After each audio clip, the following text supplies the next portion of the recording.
Je vous propose qu'on avance un petit peu et justement j'allais donner la parole à Emilien parce que justement Emilien tu avais parlé dans l'introduction que tu avais travaillé sur ATV et que tu avais évoqué le fait qu'il y avait eu un retour d'expérience des missions passées pour la mission Insight. Est-ce que tu peux nous en parler un petit peu justement de qu'est-ce que vous avez appris au CNES, parce que au CNES ça fait quand même pas mal de temps que vous opérez des satellites, et donc qu'est-ce que vous avez appris qui est maintenant un atout pour Insight? Ah, c'est une super question. Alors on est deux à venir d'ATV, hein. Oui, c'est Ludovic vrai. aussi qui a une expérience bord directement là-bas. Mais je crois qu'on s'est beaucoup inspiré d'autres expériences aussi, hein. On a deux personnes qui ont eu des expériences très fortes en Guyane aussi, où c'est un autre rythme opérationnel encore plus rigoureux. Charles aussi de MSL, où c'était très semblable. Donc ça a été vraiment un mélange de retours d'expérience. Frédéric, elle a apporté des choses de microscope aussi. Alors les détailler par expérience, c'est difficile parce que tu vois que c'est déjà très très multiple. Mais globalement, on avait tous conscience qu'il fallait arriver très près, quoi, très préparé, parce qu'il fallait assurer la phase de déploiement qui est critique, où chaque sol compte et on peut pas se permettre de faire un essai et de dire ça marche pas, on va essayer demain. Non, c'était vraiment je trouve la partie à préparer au maximum, et préparer, ça veut dire préparer les scénarios nominaux et les scénarios pas nominaux. Je pense que c'est aussi... Je pense on a beaucoup appris de ce qui marchait sur les autres missions, notamment on a appris sur MSL la timeline qui est quand même assez proche et les attendus de différentes réunions pour préparer un plan. On a appris sur d'autres missions, on a appris aussi des erreurs, c'est-à-dire là où on était un peu en difficulté sur les autres missions, et donc qu'est-ce qu'il fallait faire pour sécuriser cette mission, sachant qu'effectivement c'est les processus, la période des 90 sols aux États-Unis pendant les phases de déploiement, c'est des périodes assez tendues. Donc il faut éviter de se poser trop de questions et essayer d'être le plus près possible. Donc c'est vrai que ça nous a permis à la fois toute cette expérience de préparer bien la mission, et après il y a eu aussi toutes les répétitions qui ont été faites. Donc il y a eu des phases de répétition assez importantes. À peu près, on a eu un essai tous les 2 mois pendant un an, des essais importants, souvent au JPL avec les équipes JPL et les équipes des autres instruments. Et tout ça, ça nous a encore enrichi pour consolider nos bases. Oui, oui. Alors justement, dans cette consolidation, ça va autant sur la technique, c'est-à-dire les produits opérationnels, les commandes qu'on va pouvoir envoyer, préparer les plans B, mais ça peut aussi être organisationnel, se dire, tiens, il faut qu'on ait des plannings qui soient robustes si on a quelqu'un de malade, ce qui est arrivé. C'est vraiment se préparer sur un panel très très large. Avoir la documentation prête, sans hésitation, pouvoir affirmer que oui, on a tel produit pour telle opération. Voilà, c'était vraiment tout ça qui était capital dans cette phase de préparation. C'est vraiment la partie immergée de l'iceberg qu'on voit pas tout de suite, mais qui représente un travail très très impressionnant en amont, qui se fait pas tout seul, hein, qui se recroise avec le JPL, c'est-à-dire que ça a été des revues, ça a été un rythme très soutenu pour leur montrer les produits, pour les qualifier ensemble, pour les convaincre, pour obtenir leur confiance sur, oui, on a la maîtrise de l'instrument, et les produits qu'on vous propose et ce qu'on va jouer à bord, c'est bon, c'est validé. Donc ça a pris beaucoup de temps. Excusez-moi, je vous coupe, je vais me déconnecter, je suis dans mon bureau que mes enfants appellent leur chambre. Voilà, c'est comme ils retournent à l'école demain, ils vont se coucher, et voilà, je me déconnecte la webcam 30 secondes, le temps de passer dans l'aile ouest. On se retrouve tout de suite, Charles, à tout de suite, bien sûr. Manoir Yana. Et donc, mais aujourd'hui, est-ce que par exemple toute cette préparation, est-ce qu'elle a payé? Est-ce qu'aujourd'hui vous avez le sentiment que c'était bénéfique? Alors, si je réponds sans hésitation, oui, ça a été parce qu'on est arrivé beaucoup plus serein en opération.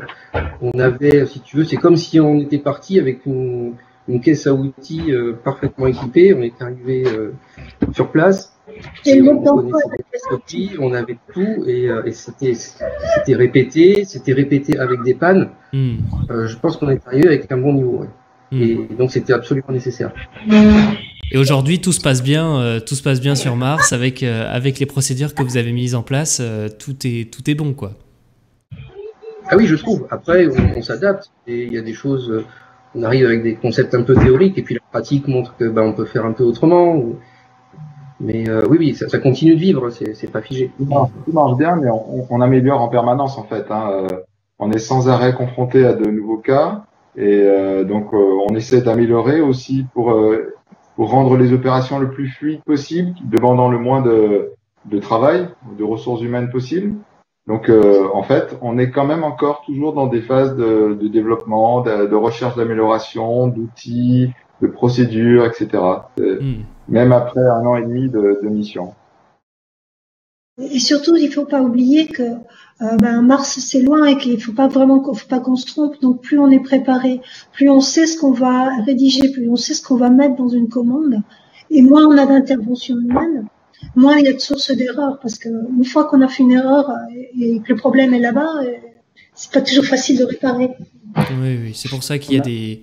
Oh, je pense qu'on y reviendra, mais il y a la procédure avant d'envoyer la commande, c'est checker, rechecker, triple rechecker pour être bien sûr de vraiment pas faire une erreur, quoi. Oui. Mais même c'est expliqué parfois ligne par ligne à un panel de gens qui vont ressentir si tu es confiant sur ton produit, s'il y a des doutes, ils vont te poser des questions, mais pourquoi vous avez mis 0x2 et pas 0x3 Ouais. Voilà, il n'y a pas d'improvisation sur ça. Et aussi, on avait pas mal souffert au début de MSL. Les Américains nous prenaient pas un peu de haut, mais ils avaient cette expérience des mers avant. Expérience pour certains même de sojourneurs la mission précédente, et on était avec les Espagnols, on arrivait, on découvrait un peu tout, et on était un peu les bisus, et puis ils s'amusaient à nous mettre un peu sur le grill pour nous tester. Ça n'a pas toujours été très agréable parce que c'est pas évident, c'est un mode opérationnel auquel on n'est pas habitué, et là le fait d'avoir cette expérience, quand on est arrivé sur Insight, on était déjà beaucoup plus en confiance.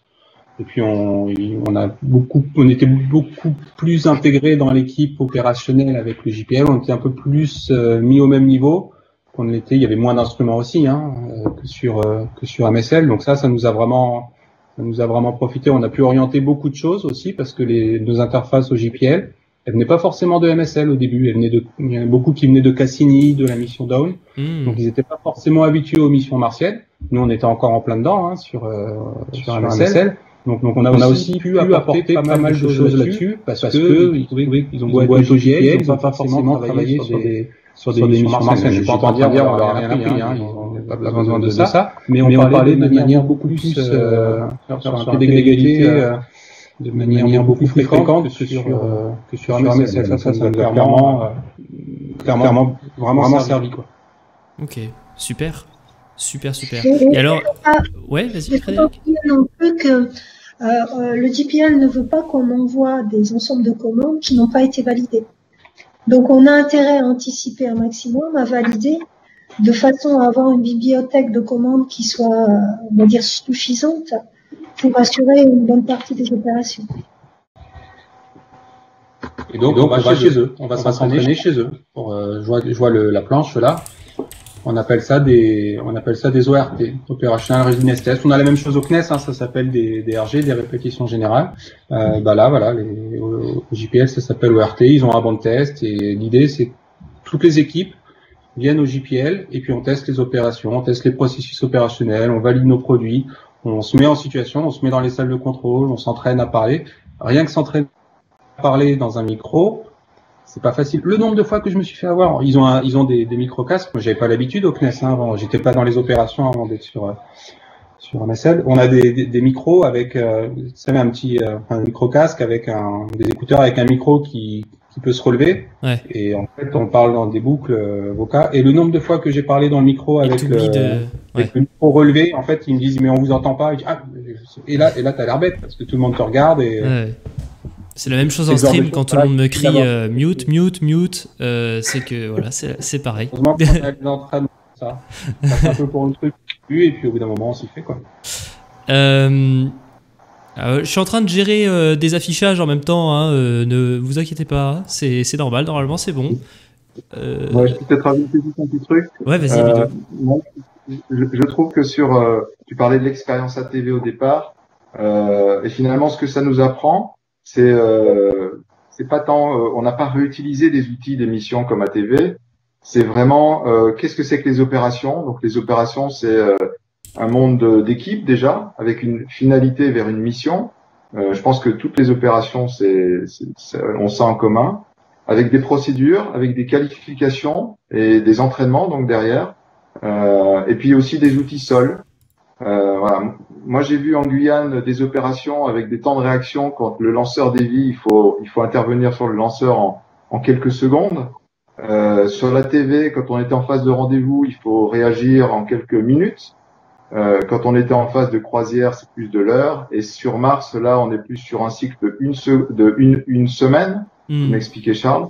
Et tout ça, c'est des constantes de temps qui sont différentes, complètement différentes. Et pourtant, il y a toujours ces mêmes notions, mission, équipe, procédure, qualification, outils opérationnels et moyens sols. Ça se retrouve dans toutes ces différentes configurations d'opérations. C'est quand même un point notable, je pense. C'est super intéressant. C'est super intéressant. Donc on a vu que vous êtes allé au JPL, que vous êtes allé vous entraîner donc en réel avec des maquettes qu'on voit là de SACE. Donc vous avez fait vous avez testé vos commandes avec une maquette à l'identique de SACE, comme si vous étiez sur Mars, quoi. Et avant de le faire au JPL, on l'a fait au CNES. Ah, vous aviez aussi une maquette au CNES. On a une maquette, on a des simulateurs. Vas-y, Emilien. Oui, comme tu dis, on a un simulateur, alors qui a ses limitations, hein, mais qui remplit une bonne partie du travail. Et puis on a ce qu'on appelle le QM, le modèle de qualification, alors pareil, qui est limité aussi à d'autres niveaux, mais qui permet déjà d'opérer un petit peu, de pouvoir faire des tests à l'échelle d'une journée ou deux. Mais alors vous parliez, on va venir au déploiement après, mais vous parliez du déploiement, ça vous pouviez pas le tester sur la maquette, le déploiement, si vous aviez le bras et tout? Oh si. D'accord, ok. On a le bras, on a un modèle, alors on a pour l'anecdote, on a deux modèles de SACE. En fait, on en a un qui est ce qu'on appelle un weight model, c'est-à-dire parce que le bras, c'est la copie de celui qui est sur Mars. Sur Mars, il peut porter des poids, il est aidé par la gravité martienne qui est d'un tiers. Si tu lui mets le vrai poids de SACE sur Terre, le bras, il va s'allumer. Donc, on lui a fait un weight model qui fait le tiers du poids du vrai SACE. Et par contre, le modèle, on appelle ça le M, Engineering Model, il était dans une salle à côté et il était branché pour récupérer toutes les données sismiques. D'accord. Électroniques en l'occurrence, pas vraiment sismiques. Le déploiement, en fait, je pense qu'on en parlera tout à l'heure, mais c'est pas simplement la phase, je prends SACE depuis le plateau, le deck, on appelle ça le deck de l'atterrisseur et je le dépose au sol. Il y a beaucoup plus d'opérations, on verra après, en particulier, il y a un bouclier thermique à poser, et après, il y a aussi toute une configuration de l'instrument à faire. Pour la phase de déploiement en elle-même, c'est des opérations robotiques, et là, donc, c'est vraiment en fait le JPL qui le fait. C'est eux qui ont le contrôle du bras. Par contre, toute la phase de configuration, de mise à niveau, puisque c'est très important que l'instrument soit parfaitement à l'horizontale, toute cette phase-là, c'était nous qui étions aux commandes. Ça fait encore pourtant partie de la phase qu'on appelle de déploiement. Si tu veux faire un petit zoom dessus, tu peux aller, j'avais une planche dessus, une ou deux planches en annexe, Corentin, dans les planches de backup. Ouais. Je sais pas si tu as la capacité de sortir du mode plein écran pour aller directement vers l'annexe. Il y a à un moment donné une photo, tu as deux photos plein écran du test bed de la salle, le JPL, où ils testent ça. Donc tu peux le mettre en plein écran et tu as un petit film sur la droite que tu pourras lancer. Désolé, hein, je te mets un peu la pression. Non, c'est bon, je l'ai. C'est bon.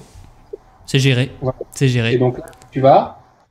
Ok, l'image. Bon, c'est pas très grave. Le film, il est pas dans le bon sens, mais en fait, voilà, ça c'est des ingénieurs du JPL que tu vois autour. Et alors moi, je l'ai vu de manière horizontale et très accélérée. Mais on a la capacité de tester tout ça avant sur Terre. Et donc nous, on a eu le même rôle qu'on a eu sur Mars, que vient de décrire Ludovic. C'est-à-dire tout ce qui est déploiement en lui-même, opération du bras robotisé, c'est les Américains. Et par contre, tout ce qui est des commandes envoyées à SACE, le nivellement, l'allumage, ça c'est. Si tu peux aller à la planche d'après, ouais. J'aime bien cette salle et cette photo. Je sais pas si. Alors là, on peut voir. Essaye d'aller. Ah oui, pardon, il y a peut-être un peu de délai.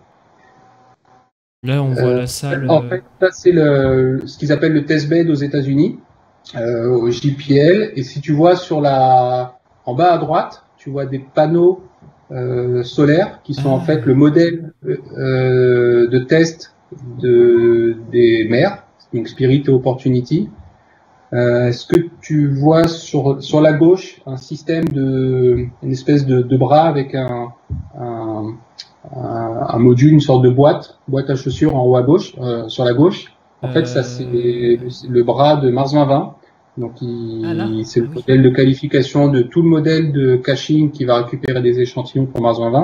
D'accord. Et voilà, donc c'est tout dans la même salle. Donc là, c'était à l'époque d'Insight. Maintenant, Insight fait la place va faire la place pour Mars 2020. Et si tu vois à droite, tu vois la petite desserte à outils là en limite de bac à sable. Eh ben, c'est le modèle QM de Sojourner 97. Maintenant, c'est une petite desserte pour poser leurs outils. C'est vraiment Mars sur Terre et c'est ici quoi. Ah ouais, ils ont mis toutes leurs maquettes. Je crois que c'est 97 Sojourner. Les autres, ça doit être 2003 et Curiosity. Et je sais pas je me souviens plus si j'ai mis la planche d'après quand on y retournait cet automne. Mais c'est parce que t'avais déjà mis. En fait, t'avais mis. C'est Pathfinder. Tu disais c'est Mars sur Terre, mais c'est en fait exactement ça parce que c'est un très grand bâtiment quand même, et le plafond est entièrement couvert de lampes qui reproduisent l'illumination du soleil sur Mars. Ah, mais c'est pas un filtre alors cette lumière là? Non. Donc c'est vraiment Mars sur Terre, tu le disais tout à l'heure. Mais pourquoi est-ce qu'ils ont fait ça? Pourquoi il y avait ce besoin de mettre une lampe? Ils ont eu du mal à la reproduire. Pourquoi est-ce qu'ils ont mis des lampes spéciales? Parce qu'il y a des caméras, on utilise beaucoup de caméras. Et puis des caméras, c'est ça. Et donc, pour avoir des images qui sont représentatives, réalistes, c'est important d'avoir un éclairage qui est quand même, qui est lui aussi représentatif, quoi. Je crois qu'ils sont même capables de resimuler le cycle du soleil sur. Oh la vache, c'est ouf. Ils allument les lampes les unes après les autres, ils éteignent. Enfin, c'est fou, quoi. Ah ouais, c'est trop bien. Là, on a passé pas mal de temps. C'est fou, plus sur MSL en l'occurrence que sur Insight, mais c'est vrai que et là c'est une photo qu'on a prise en octobre. On y est retourné pour montrer à Benjamin à quoi ressemblait le JPL parce qu'il avait pas eu la chance de faire la phase de déploiement avec nous.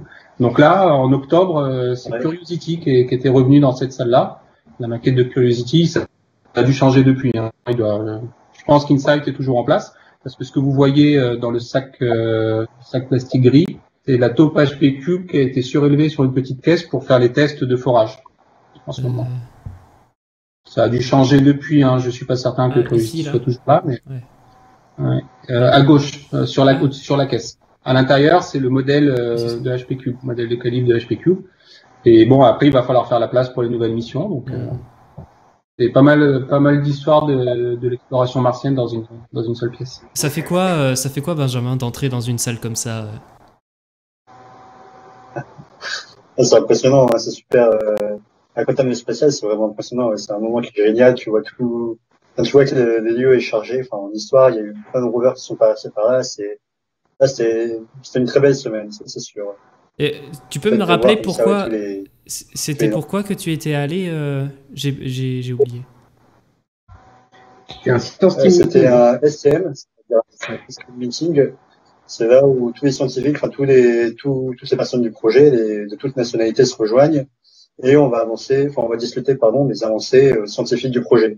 Il y a d'abord 1 ou 2 journées sur les opérations, dire comment ça se passe à la fois le DLR pour HP Cube, les Américains pour le bras, et nous pour PSS, c'est la PSS. Et après, ça part vers la science, où là, ce sont tous les scientifiques qui viennent exposer leurs résultats et discuter entre eux de comment ils pourraient améliorer leurs résultats, enfin comment ils pourraient discuter des résultats scientifiques. En fait. Donc à la fois, vous réunissez les scientifiques et les opérateurs. Ouais, c'est ça, voilà. En plus, comme ça permet de faire une cohésion de groupe dans le projet, c'est vraiment bien. Et donc, on a profité une après-midi pour aller au JPL, et à Pasadena, et regarder, donc, tout ce qu'ils pouvaient visiter, toutes ces salles qu'on pouvait visiter pour vraiment passer un bon moment. C'était super, hein, une super semaine. Génial. Ça nous donne l'occasion de découvrir toutes les équations derrière leurs mesures, et des fois, c'est vraiment le cœur des discussions est vraiment scientifique. Là, on se rend compte que c'est un métier. Hein. Les équipes scientifiques, là, la partie sismologie, là, est vraiment... C'est coton. La sismo, c'est beaucoup de maths. Hein. Ouais, beaucoup. Oui, donc là, ça, c'était pour résumer un peu. Donc, on disait Mars sur Terre, mais c'était pour faire, je suppose, un petit rappel de tous les rovers qu'on l'a envoyé et les orbiteurs qu'ont envoyé la NASA vers Mars. Donc ça, on va passer assez rapidement. Mais là, tu peux revenir sur... Là, c'était les planches de backup, donc tu peux oui, c'est vrai que c'était le backup, punaise. Ouais, tu peux revenir sur la planche. C'est vrai. Où est-ce qu'on en était? C'était aussi pour dire qu'en termes de moyens d'essai, donc nous, on a bien un moyen d'essai qu'on utilise toujours. Hein, je voyais les questions sur le chat. On l'utilise encore maintenant en opération, mais qui est qu'un moyen pour SACE. Donc ça, c'est au CNES. Par contre, le JPL, lui, comme il gère la mission complète, il a un banc d'essai, c'est celui que Corentin nous montrait là, que tu montrais, qui est vraiment de tout le lander, et c'est là en particulier qu'il répète toutes les opérations robotiques. C'est-à-dire que une séquence de déplacement du bras, avant d'être envoyée, elle est testée sur ce banc d'essai, en vraie grandeur en fait. Et ils le font ça que pour le bras ou ils font ça pour le reste aussi? Non, là, ce banc-là, c'est vraiment un banc pour le bras, pour tout ce qui est activité robotique. Hein. D'accord. Ils ont une autre salle en extérieur qui s'appelle le Mars Yard au JPL pour les autres missions, enfin pour Curiosity, pour tout ce qui est mobilité, c'est plutôt fait en extérieur. Traîner à passer les rochers, grimper des pentes et tout ça. Il y a besoin d'un peu plus de place, donc là, ils font ça en extérieur. Donc là, si je comprends bien, on va bientôt entrer dans la partie un peu plus opérative avec donc la mission qui commence par le lancement le 5 mai 2018. Ah oui, alors tu as rajouté une slide sur les CubeSat Marco. Est-ce que... Ouais, c'était une particularité de cette mission, c'était une tentative techno en fait d'intégrer des CubeSat dans la phase d'atterrissage. Donc alors c'est quelque chose dont on a eu connaissance très tard. J'ai l'impression que pas jusqu'au dernier moment, mais le fait de rajouter ces CubeSat Marco, c'est pas quelque chose qui a été prévu depuis le tout début de la mission. C'est quelque chose qui a été, je veux pas dire sur le tard rajouté. Je suis pas forcément dans le secret des dieux côté JPL, mais je sais qu'on a entendu parler de ces satellites Marco très tard. Donc en fait, ce sont 2 CubeSat dont le rôle c'est de tester le relais en temps réel des données pendant l'atterrissage sur Mars. On n'a pas la capacité pendant qu'on est en train d'atterrir sur Mars d'envoyer directement vers la Terre les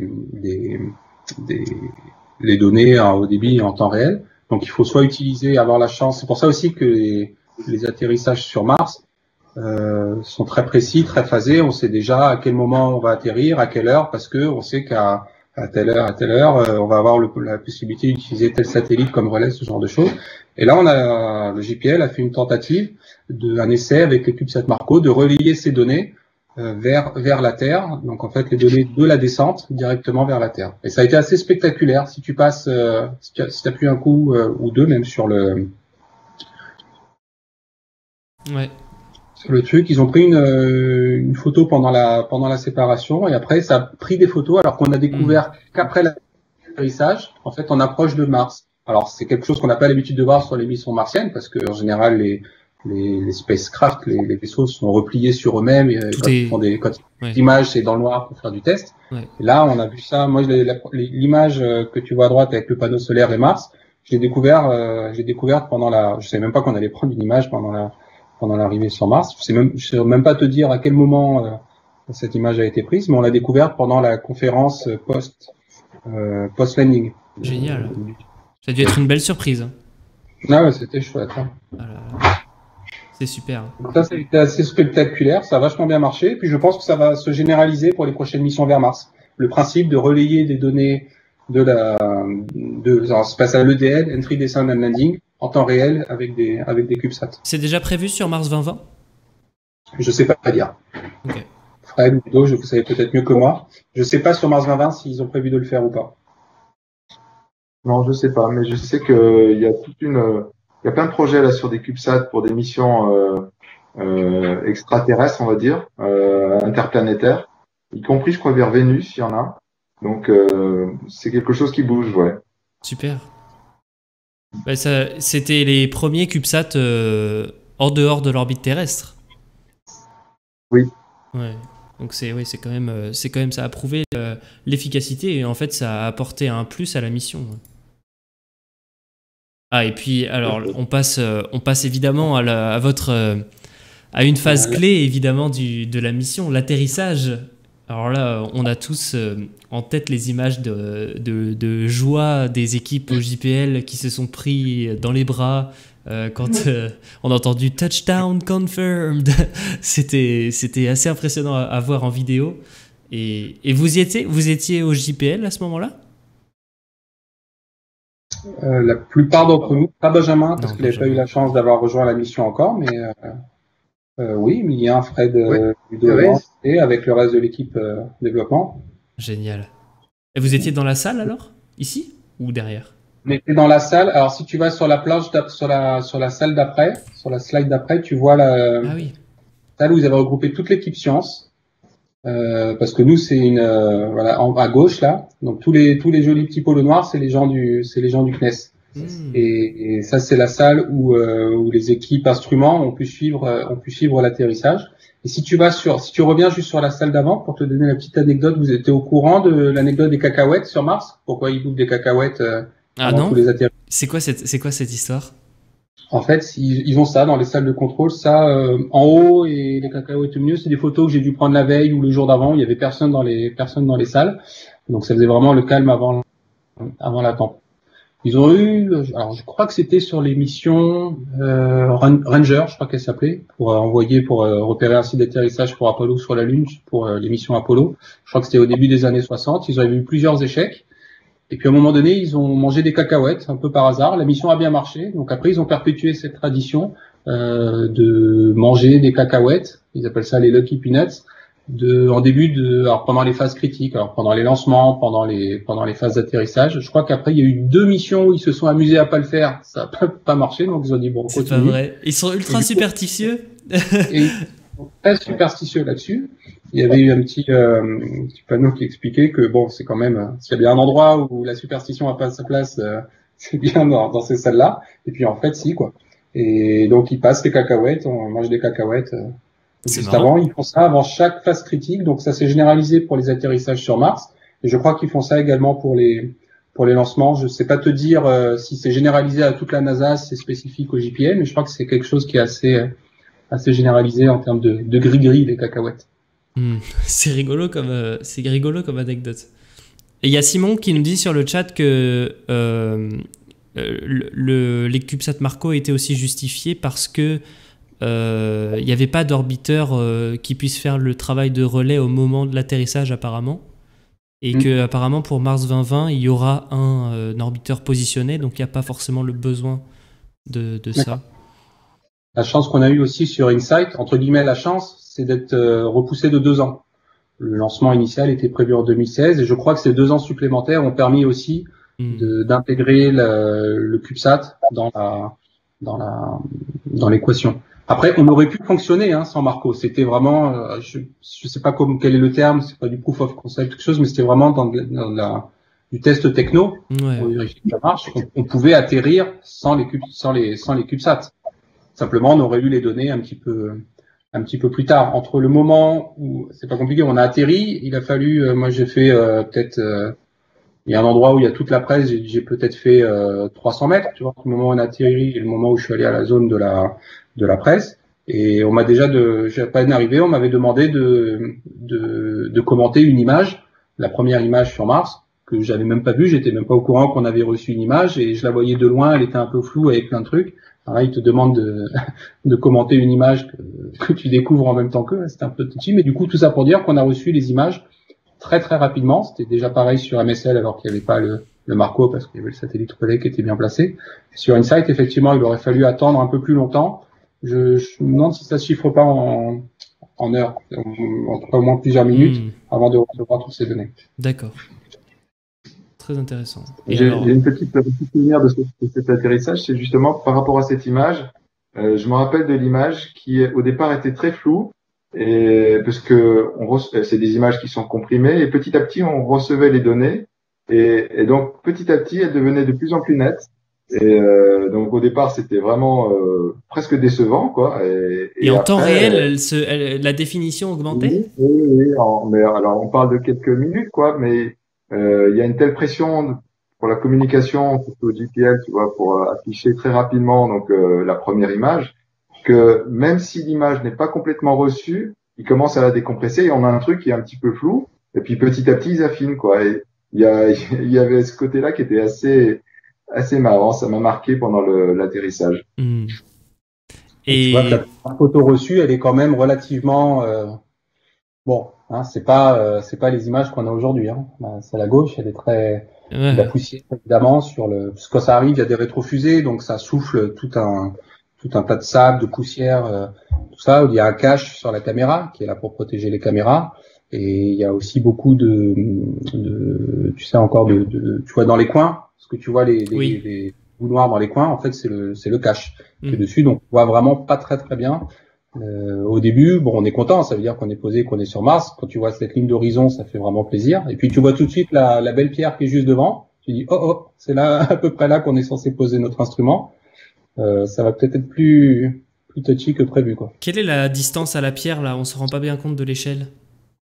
Elle est assez courte. Je crois qu'elle est à quelques centimètres devant nous. En fait, cette pierre-là, en l'occurrence, ne nous a pas gênés parce qu'elle était, je crois, une trentaine de centimètres devant le lander, et puis nous on s'est posé à peu près 1 mètre 50 d'InSight avec la portée du bras robotisé. Je sais pas, Emilia, si tu veux parler de l'image qui est sur la gauche là, où on voit la grosse pierre, la chance un petit peu qu'on a eue pendant l'atterrissage.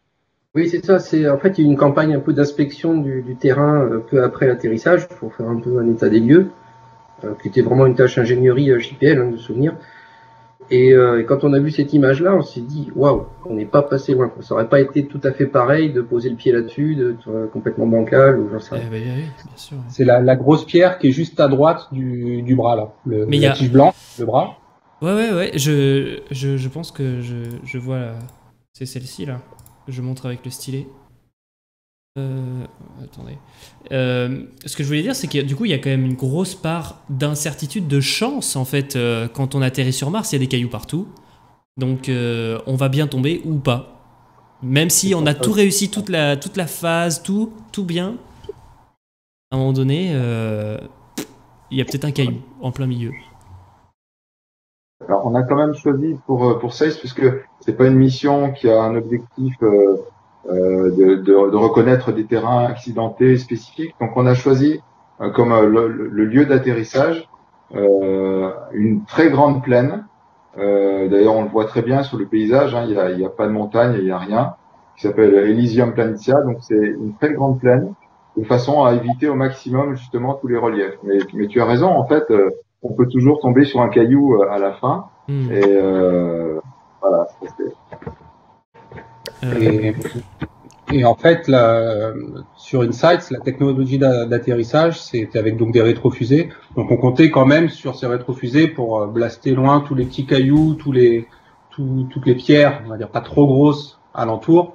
Ça dégageait quand même pas mal la zone pour l'atterrissage d'InSight, mais on voit qu'il y a des grosses pierres qu'on pouvait pas forcément enlever. Et je dis pareil, là par exemple, je dis le JPL. C'est pas du tout nous au presse qui intervenons là-dessus. Hein. On est spectateurs, on découvre des fois des choses en temps réel, mais bon, on se l'approprie aussi. Hein. On n'est pas non plus. Vous faites partie de l'équipe, hein, vous avez bien raison. Voilà. Comme au JPL, il y a des gens qui n'ont pas du tout travaillé dessus. C'est vraiment des équipes distinctes au JPL. Hein. Tous les gens chargés de l'atterrissage sur Mars, les gens chargés des opérations, les gens chargés du développement, les gens de l'instrument, c'est des équipes distinctes. On est une des équipes aussi de la mission. Et alors, dans les premiers jours, donc tu disais, Emilien, dans les premiers jours, donc il y a cette phase d'inspection, on va regarder un peu les pieds du lander, un peu. Qu'est-ce qu'on fait? Est-ce qu'on teste ben là, vous étiez. Est-ce que à quel point l'instrument était impliqué et les opérations de SACE étaient impliquées tant que vous étiez encore sur la plateforme? Alors, on a tous commencé à se vérifier quelque part. C'était une chronologie qui était prévue. Bon, forcément, dès l'atterrissage, la première chose qui a été faite, c'était le déploiement des panneaux solaires pour vite recharger.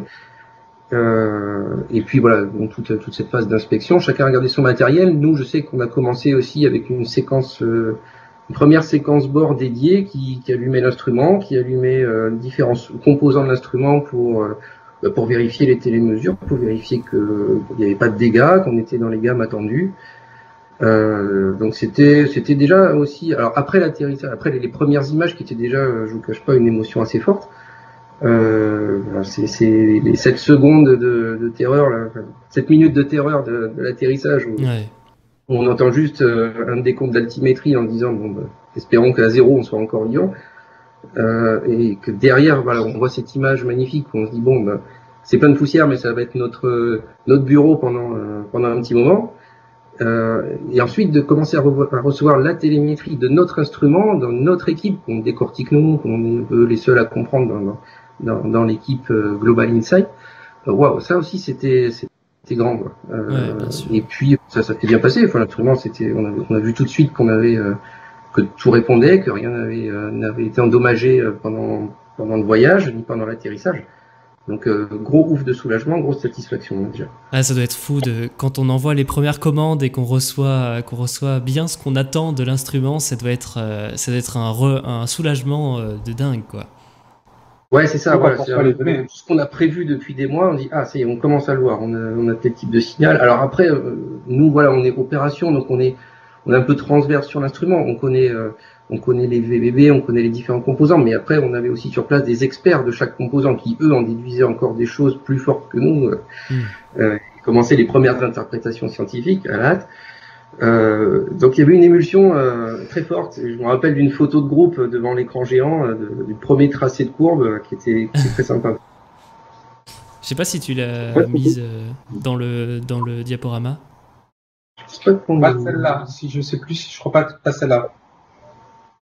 Ce qu'on peut dire aussi sur le déploiement, c'est que on est resté en fait, donc l'instrument il était posé sur le lander, sur ce qu'on appelle le deck, c'est une table en fait, hein, c'est le haut de l'atterrisseur, et on y est resté assez longtemps parce que il y a d'abord eu toute une phase de cartographie de l'endroit où on pouvait poser SACE et APSS et HPQ pardon, et donc ça il y a eu beaucoup d'images de caméra et toute une phase d'analyse qui était faite. Mais même alors qu'on était encore, donc ça peut-être que Charles en parlera un petit peu après, mais alors qu'on était encore sur le plateau de l'atterrisseur, on pouvait faire de la science, puisqu'en fait dans SACE, on dit c'est un sismomètre, mais il y a 2 sismomètres, 3 axes, il y a 2 technos qui sont embarqués. Et il y en a un qui est la techno de précision qui s'appelle le VBB, qui elle oblige en fait l'instrument à être parfaitement nivelé. Il faut qu'on soit parfaitement à niveau. Et donc quand on est sur le lander, on n'est pas nivelé, donc vous pouvez pas l'allumer. Et par contre, on a un autre type d'instrument qui est à base d'une technologie MEMS et qui elle pouvait être mise en route dès qu'on a un nivellement qui est assez faible. Et le lander était relativement bien placé. Donc les scientifiques ont commencé à faire des acquisitions sur le deck du lander. Dès les premiers sols, pratiquement. Au bout de 4 ou 5 sols, on pouvait déjà voir un petit peu avoir des acquisitions. Et en parallèle, il y a une équipe dont le rôle était de choisir en fonction des images où on allait déployer les instruments, SACE et APSS. C'est ce que tu vois sur la droite, on appelle ça c'est dans si tu reviens à la slide avant, c'est dans la zone bleue, en fait, c'est la zone atteignable par le bras. Et donc, l'idée, c'était de pouvoir trouver un endroit ici où on pouvait déposer à la fois SACE et la sonde allemande HP-Cube. Et là, on va dire, c'était bonnard. Hein. On a vu qu'il n'y a pas une pierre, un petit peu une pierre à droite, mais bon, c'est pas la fin du monde. Et alors, vous avez choisi Voilà, donc on a vu une équipe. Et ça, par contre, c'est vraiment dans l'équipe, il y avait des gens de SACE. Il y avait l'ingénieur système qui s'appelle Laurent Kerjean. Il y avait le project scientist de SACE qui s'appelle David Mimoun, qui est à l'ISAE et qui était dans l'équipe, donc qui intégrait, qui devait choisir où on allait déposer SACE. Et on avait aussi Nicolas Verdier qui était le responsable performance.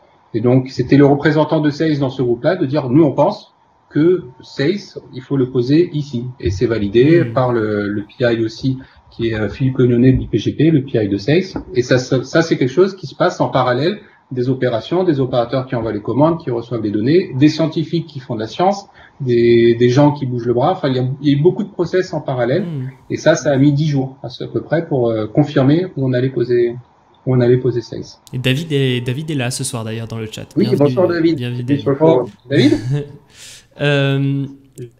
Et où est-ce que, par curiosité, où est-ce que vous avez choisi du coup de déployer sur cette image? Vous êtes plus vers la gauche, plus en fait, là où il y avait le point rouge là, en plein milieu, à peu près aux 2/3 vers le haut. C'est ça, ok.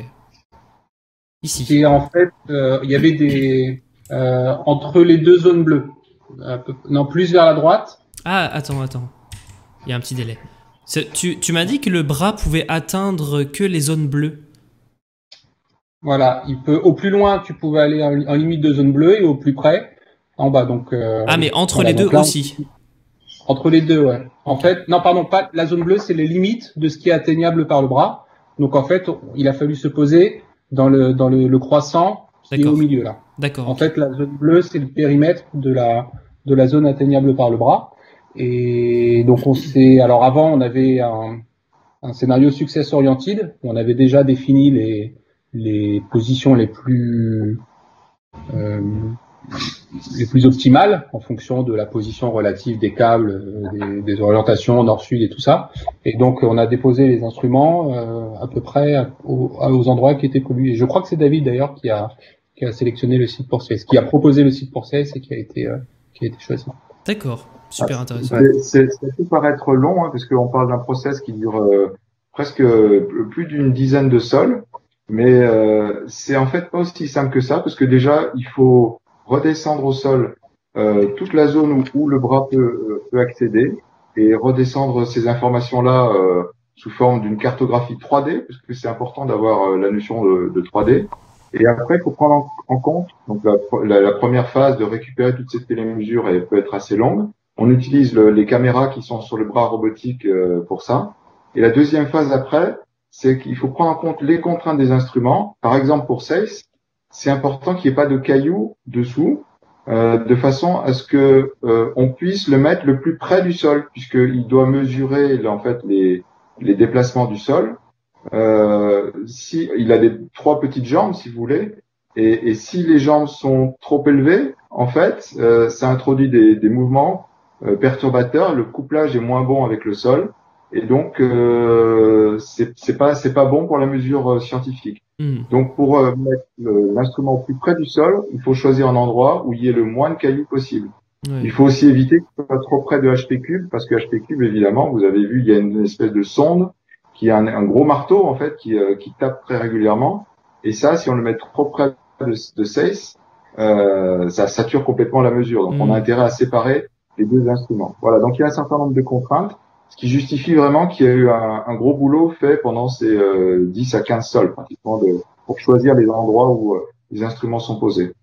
Et donc, une fois qu'on a choisi cet emplacement, vous avez pu commencer, le JPL, l'équipe, a pu commencer à envoyer les commandes pour déployer déployer le SACE. Donc, c'est ce qu'on voit là, je suppose, à l'écran. Est-ce que Frédéric, tu peux nous en dire un mot de cette opération qui est quand même critique?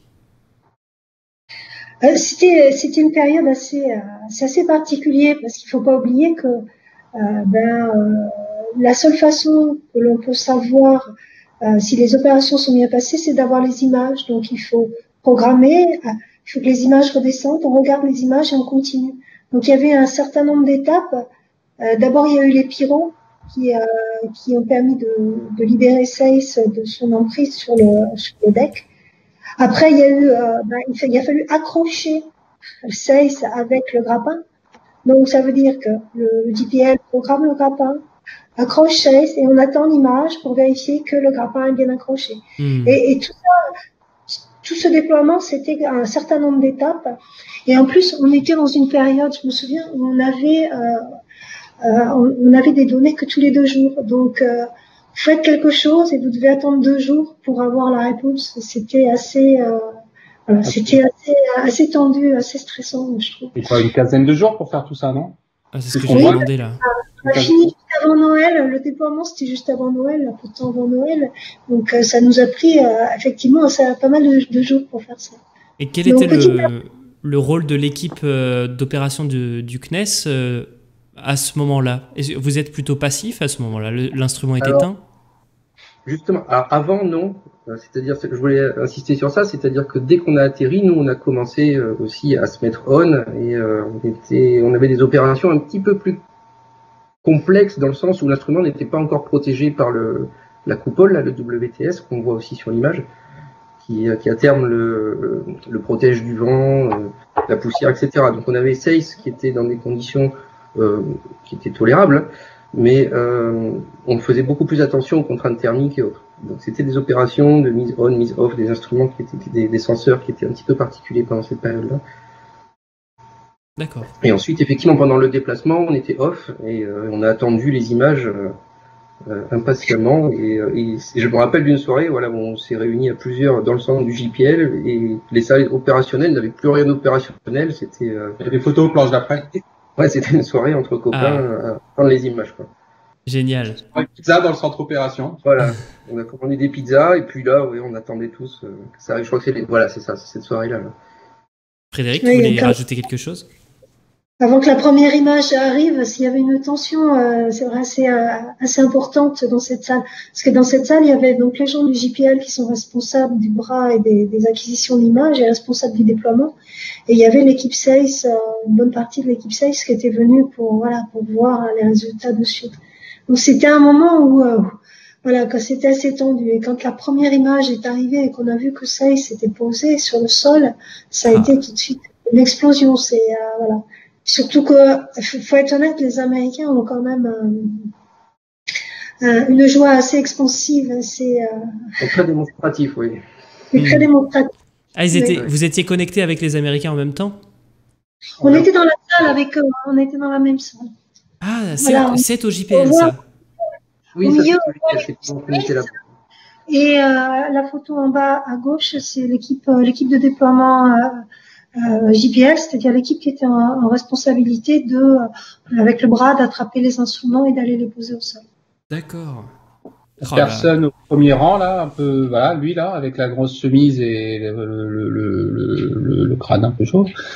C'est Jason Willis, c'est le responsable système de la mission Insight. Donc, l'ingé système. Lui, c'est un des cadors au JPL. Vous reconnaissez, là, il y a Philippe Laudet avec l'écharpe jaune, pour ceux qui le connaissent, hein, c'était le chef de projet pendant toute la phase de développement. Et de dos, à droite, avec la chemise bleue hawaïenne, c'est Philippe Lognonnet. C'est le PI de Seyss, à l'Institut de physique du globe de Paris. Et donc, vraiment, on est en train d'attendre les images pour voir comment ça... C'est ça qui nous a donné la confirmation que Seyss a bien été posé sur le sol. Génial. Et là, du coup, c'était un peu le signal de début des opérations pour vous? Pas vraiment, ça faisait quand même déjà quasiment 3 semaines qu'on était bien actifs. On avait fait une petite pause pendant le déploiement, mais le déploiement lui-même a été assez rapide, quoi. Le bras, c'est quand il est levé et posé, ça a pris, et ça se fait sur quelques heures, quoi. Ça se fait sur la journée. Par contre, c'est toutes les étapes avant qui sont un petit peu longues. On doit voir Francis Pellan sur une des photos. Notamment, c'est la personne, photo du milieu, je suis à droite, et la personne à ma gauche avec le t-shirt, enfin à gauche sur la photo, au deuxième plan.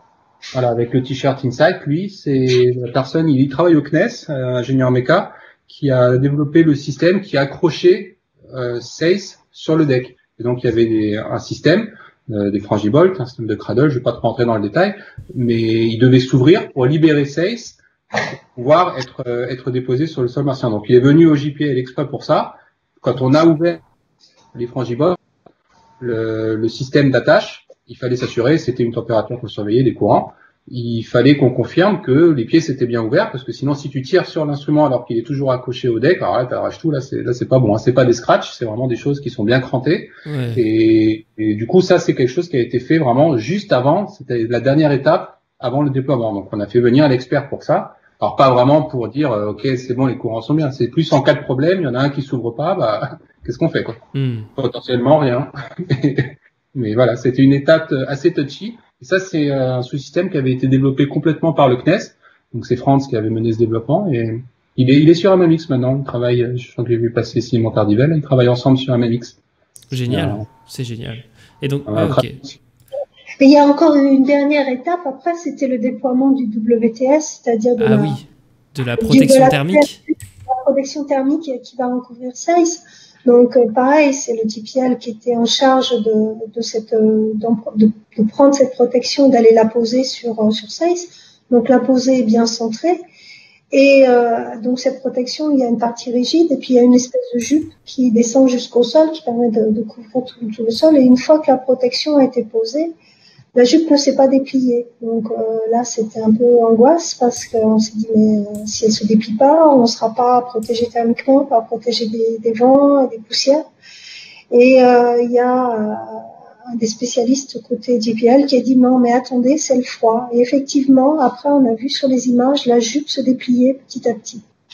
Voilà, c'était aussi un moment assez impressionnant. Oui, c'est ce qu'on voit sur les images là. C'est que là, on voit deux photos l'une après l'autre, mais en fait, il s'écoule quelques heures, je suppose, entre les deux photos où on voit la jupe qui descend bien tout en bas et... Ah, je peux vous mettre en plein écran, attendez. Hop. 2 jours. Même plusieurs sols. Oui, 2 jours. Ah ouais. C'est 2 jours, ouais. On s'est dit, on touche à rien, on attend que la gravité fasse son effet, parce que évidemment, tout le monde voulait soulever, secouer, appuyer dessus avec le bras. Et, on bouge pas. Et c'est Jason Willis, la personne dont je parlais tout à l'heure, qui dit, c'est sa responsabilité. Bizarrement, je vois pas la partie à droite, mais si tu cliques un petit coup, Corentin. Voilà. C'est bon. T'as peut-être un peu de délai, mais elle y est maintenant. C'est pour ça, en fait. Donc, évidemment, tout ça, c'est des choses qui sont répétées. Tu vois, avec la gravité terrestre, comme la jupe descend bien. Et quand tu es sur Mars, la planche d'après, on voit que, en fait, la jupe s'est pas ouverte. Ça a été pendant 6 mois dans l'espace. Ça a été avec le froid, tout ça. Bon, il a fallu attendre, mais on n'était pas serein là quand il a fallu. Et comment est-ce que vous avez testé cette ouverture de jupe en gravité réduite sur Terre? Je sais pas dire. Je sais pas si ça a été testé. Je suis pas sûr qu'on ait la capacité de tester ça sur Terre en gravité réduite. D'accord. Intéressant. Il y a des choses qui avaient été testées, comme les inclinomètres en gravité réduite, notamment en vol 0G, mais pas ça. Ce qu'on peut dire aussi, c'est qu'entre la phase de déploiement de SACE et la phase de déploiement du bouclier thermique, il y a eu une phase qui a pris beaucoup plus de temps que prévu, qui était vous voyez, il y a un câble qui relie en fait évidemment l'instrument au lander, à l'atterrisseur, et ce câble, il peut être source de perturbation, c'est-à-dire que en fait, la température, par exemple, les fluctuations de température dans la journée font que il peut y avoir des tensions dans le câble, des cracks qui perturbent la mesure sismique. Et donc, il y a un système qui permet de découpler mécaniquement le câble du sismomètre lui-même. Le que tu vois en haut là. Système mécanique. Ouais, je pense qu'on le voit peut-être un peu après. C'est un système mécanique, avec une espèce de boucle qu'il faut ouvrir en fait, comme un ressort si on veut bien, une boucle qu'il faut ouvrir. Et ensuite, il faut quand même distancier, mettre un peu de distance entre cette boucle et l'instrument lui-même. Et donc pour ça, il y a une petite pin, ça s'appelle une espèce de pinoche qui permet de tirer le câble vers le lander pour justement ouvrir cette boucle et éviter ce couplage perturbateur. Et en fait, ça a pris pas mal de temps, beaucoup plus de tentatives que prévu, parce que à chaque fois qu'on tirait, on avait mal estimé en fait le mouvement à faire avec le bras, et finalement, on n'avait pas l'écartement suffisant au niveau de cette boucle. Voilà, on voit là sur ton image, on voit cette boucle qui s'appelle LSA, et voilà, on a un petit peu perdu du temps là-dessus. Qu'on a rattrapé après d'ailleurs parce que les phases suivantes sont allées beaucoup plus vite que prévu, en particulier les phases de recette.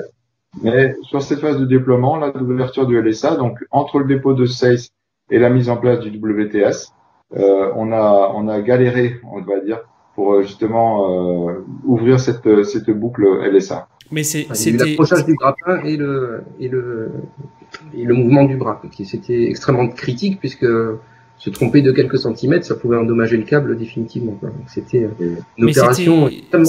C'était pas vous qui envoyiez, qui écrivez les commandes là pour cette opération aussi? Ça c'est le bras. Oui, c'est le bras. Le JPL. C'est les personnes que tu vois sur les photos, c'est eux qui sont dans le test à tester tout ça. Et donc vous étiez du coup encore juste spectateur sur cette opération là. D'accord. Ouais. Okay. Oui, mais sur cette opération-là, mais l'instrument quand même, on l'allumait régulièrement, même si on ne pouvait pas allumer tout le reste de l'instrument, hein, mais j'expliquais tout à l'heure qu'il y avait 2 types de senseurs, et une fois qu'on était déjà sur le sol de Mars, là, on a pu quand même déjà toujours continuer à allumer ces capteurs courte période, comme on le faisait sur le deck. Donc on n'était pas complètement éteint en permanence. Voilà. D'accord. Très bien. Et alors on voit, donc c'est peut-être le moment de montrer aussi que toute la mission est pensée autour de la présence de ce bras qui donne une flexibilité assez impressionnante, avec à la fois un mode grappin et un mode pelle. Et donc pour passer du mode grappin au mode pelle, il faut que le grappin attrape cette petite boule, c'est ça? C'est ça, la petite boule qui est accrochée, qui en fait c'est du caoutchouc, du plastique un peu rigide. Et donc le bras il est important parce que bon, il déploie les instruments, il a la pelle, mais il a aussi une caméra dessus. Les images que tu vois là, elles sont prises depuis une caméra qui est sur le bras. On voit bien que le grappin, il faut le ranger, on appelle ça to store en anglais, le ranger pour pouvoir qui gêne pas sur les caméras et pour pouvoir utiliser la pelle. Sauf que là, tu vois, c'est un espèce de câble un peu souple. En fait, pour le ranger, il faut le mettre à l'horizontale vers le haut et attraper la petite boule qui est là. En fait, on l'ouvre et une fois qu'il est fermé sur la petite boule, là, il est verrouillé en position fermée sur la boule, donc contre le bras. Sauf que sur Mars, c'est pas la même gravité que sur Terre. Donc les commandes qui avaient été testées en amont sur Terre, on va marcher sur Mars. On visait à côté de la petite boule. Elle n'était pas exactement au même endroit que sur Terre. Elle venait pas bien. Donc là, encore une fois, c'est plutôt le JPL, mais nous, c'est quelque chose qu'on surveillait aussi avec SACE. Là, comme d'habitude, quand il y a un problème sur Mars, on retourne sur le banc de test. Donc tu peux aller à la planche d'après. Ils ont testé ça. Ils se sont dit comment ça peut marcher la gravité sur Terre. Donc ils ont retesté le bras à l'horizontale. Et en fait, comment ça a fonctionné? Ils ont joué au bilboquet sur Mars. Ils ont vraiment essayé de resimuler, alors pas resimuler la gravité martienne, mais prendre en compte les contraintes de poids qui sont pas les mêmes sur Terre et sur Mars. Et donc ils ont fini, alors c'est peut-être l'animation d'après, par l'attraper en poussant dessus et en synchronisant l'ouverture et la fermeture rapide du grappin. Je pense que tu dois avoir une animation. Alors tu vois les photos sur Terre, donc tu vois, parce que est-ce que tu vois en fait là c'est à l'envers, mais en fait quand tu as tu vois que la petite boule elle est pas forcément au même endroit en fonction de la gravité, et donc ils ont appuyé dessus pour compenser la gravité martienne, et ils ont fini par l'attraper. Pareil, ça a l'air rigolo comme ça, hein, mais je crois qu'on a dû perdre 15 jours avec ça. 15 jours. C'était interminable. Et c'est là qu'on se rend compte aussi que si on avait un petit humain, on pourrait attraper la bouboule beaucoup plus facilement quand même. Hein. 15 jours, hein. C'est incroyable. Hein. Mais alors, une fois ce grappin... C'est Pardon comme quand les gamins ils attrapent le pompon au manège. Hein. Là, Ouais, c'est ça. Ouais. Alors là, ouais, tu gagnes un tour gratuit. Ouais. Et depuis, c'est ça qu'ils font. Ils le rattrapent comme ça. Maintenant, ils ont, parce que c'est le genre de choses qui sont très difficiles à tester avant d'être sur Mars. Bon, maintenant, ils ont une séquence qui fonctionne et fonctionne. Ça allait être ma question justement. Est-ce qu'une fois le grappin, il est réutilisé en ce moment ou une fois qu'il a déposé les instruments, le bouclier HP Cube à la surface de Mars, à quoi il sert ce grappin? Alors, il peut servir si, par exemple, l'idée venait de redéployer HP Cube. C'est ce qui s'est passé il y a 6 mois, quelque chose comme ça. Il a fallu redéployer HP Cube, donc le re-attraper pour le poser à côté, parce que la taupe n'arrivait pas à s'enfoncer dans le sol. Et on ne pouvait pas voir avec la structure de la taupe qui était posée sur sur la taupe. Donc, on a réattrapé la structure, on l'a soulevée, on a regardé la taupe et on l'a posée quelques centimètres à côté. Très Donc bien. il a resservi, il n'était pas censé, mais finalement il a resservi. Et là maintenant on n'a plus de besoin identifié pour s'en resservir. Ok. On risque de devoir remettre la structure au-dessus de la taupe puisqu'elle va s'enfoncer maintenant apparemment. Donc Je sais. Ouais, tu crois qu'ils vont se lancer là-dedans? ils envisageaient, oui. D'accord. On va discuter des dernières nouvelles de Seis dans quelques minutes, mais je voulais justement avancer. Donc rapidement, là, on voit donc le déploiement aussi de la sonde HP Cube, comme qu'on vient d'illustrer, donc avec le grappin qui attrape la sonde et qui la dépose sur Mars. Elle est quand même assez proche. Elle est à combien de centimètres de Seis là? 150. C'est 1m50 ça? Oh, moins que ça, non? David doit savoir. Non, ça fait 1,50 ça, Ludo? Ouais, 1m50 à peu près, ouais. Ah ouais. D'accord. C'est quoi les photos que tu avais rajoutées? Je sais pas, c'est au JPL tout ça? Ouais, c'était juste pour illustrer un peu la vie au JPL. On a passé Noël là-bas, du coup. Donc, les gars, ils hésitent pas, ils se déguisent en Père Noël. Lui, c'est la personne qui était en charge à droite de définir le plan d'activité. Un jour, il s'est pointé en Père Noël. Bon, on avait une petite arbre dans la salle d'opération. C'est pour vous montrer à quoi ressemblent les opérations. Il y a des biches partout aussi sur le campus. Donc, c'est pas l'endroit le plus désagréable pour travailler, même pendant la période de Noël. Je sais pas, Ludo, si tu veux parler du gong. Ah oui. Le gong, moi j'avais bien aimé le gong. C'est en fait quand on fait des opérations, il y a souvent le lead en fait. Il fait le tour des équipes et il demande vous êtes go ou no go. Et donc quand tout le monde était go, il y avait un coup de gong. Go no go du gong. Et il continue toujours à faire ça? Ou c'était pour le fun quand vous y étiez? Je pense pas quand même. Je crois qu'ils ont fini par enregistrer le gong. Pardon, Fred, vas-y.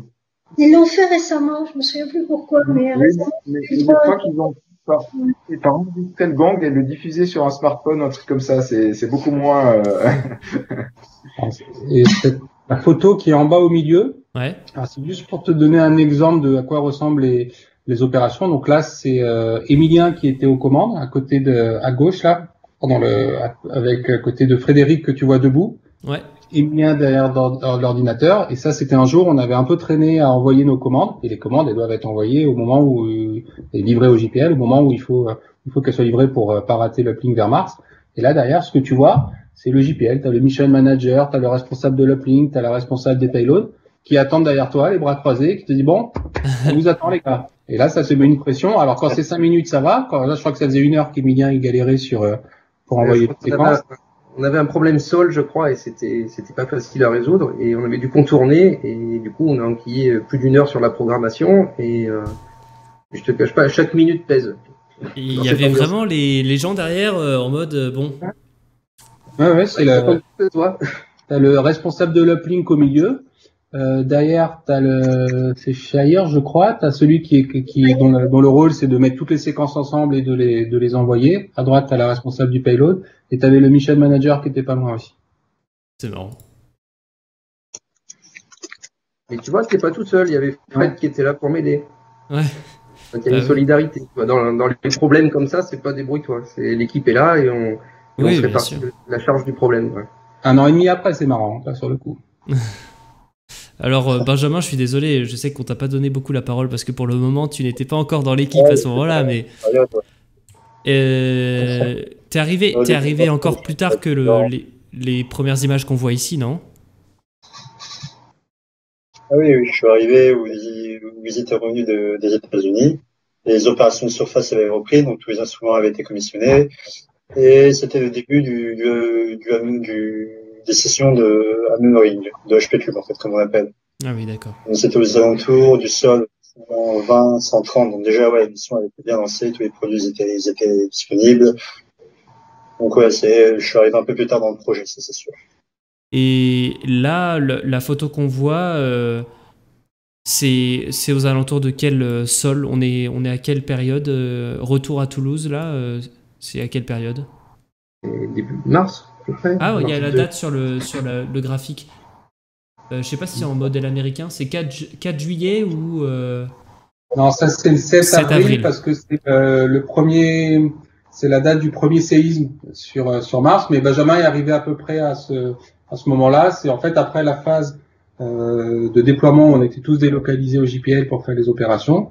On est revenu à Toulouse et on a fait la même chose depuis le Sismoc. La photo qui est en bas, elle a été prise par quelqu'un qui était venu en visite au Sismoc. Je l'avais vu sur Twitter, j'en profite pour le remercier parce que je trouve que la photo est chouette. Je sais plus qui c'est, je suis désolé, mais il avait mis ça sur son Twitter et je l'ai récupérée pour la mettre là. Elle est très sympa. Je sais pas, Benjamin, si tu veux parler un peu de ce qu'on fait, au Sismoc, vas-y, hein, profite-en d'écrire un peu les salles, qui va où, qui fait quoi, vas-y.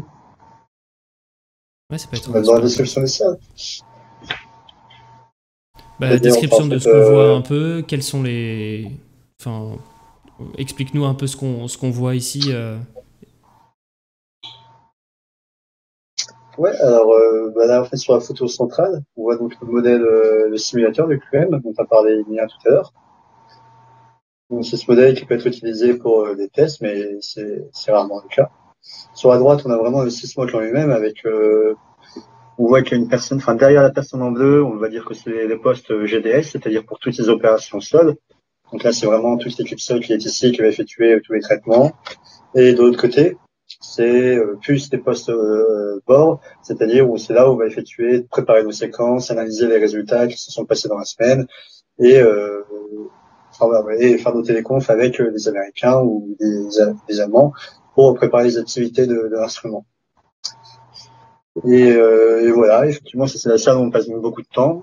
On passe beaucoup de temps dans cette salle à préparer nos séquences. Et là, vous êtes en audio aussi en permanence avec le JPL? Oui, tous les jours on les a, par le vendredi. Tous les jours on les a au moins une fois par jour. Oui, on les a une fois par jour pour communiquer, pour échanger, pour planifier ce qui va se passer, pour discuter de ce qui s'est passé dans la semaine passée, donc toutes les activités qui ont effectué CCAPSS, et pour informer en fait chaque équipe, les Allemands, les Américains, les scientifiques et les Français et Américains, discuter de ce qui s'est passé durant la semaine opérationnelle et planifier ce qui va arriver dans la semaine d'après. Et alors, c'est ce qu'on voit un peu sur le... Excuse-moi, je t'ai coupé. Vas-y. Vas-y.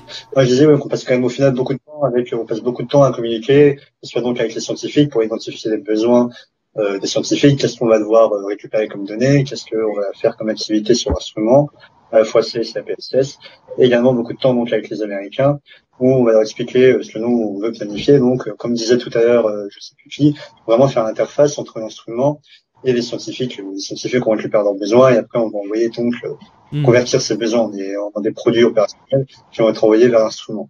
Et c'est ce qu'on voit là. Donc, vous êtes le rectangle bleu, le Sismoc, et on voit que donc vous parlez avec l'équipe scientifique. Mars Sales Data Service. Qu'est-ce que c'est que ça, Mars Sales Data Service? C'est le service scientifique Mars Data Service. Pour analyser les données. Vas-y Ludo, pardon. Oui, c'est un service qui a l'IPGP qui stocke les données scientifiques et qui les met à distribution après aux sismologues. Donc en fait, nous on leur transmet les données qui s'appellent les L0 products là, qui sont ces données au format SID dont je parlais tout à l'heure. les données sciences. On les stocke au CNES, mais elles sont aussi stockées et diffusées à toute la communauté scientifique à travers le Sales Data Service qui est là. D'accord.